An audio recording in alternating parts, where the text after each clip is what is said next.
Let's learn how to play Blue by Yongkai on the guitar. You need 5 chords for the song. The first one is E,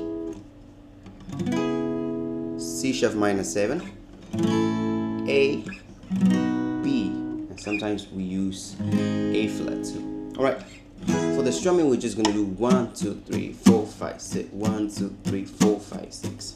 Alright, let's just start it. Your morning eyes, I could stay like watching stars. I could walk you by, not tell without a thought.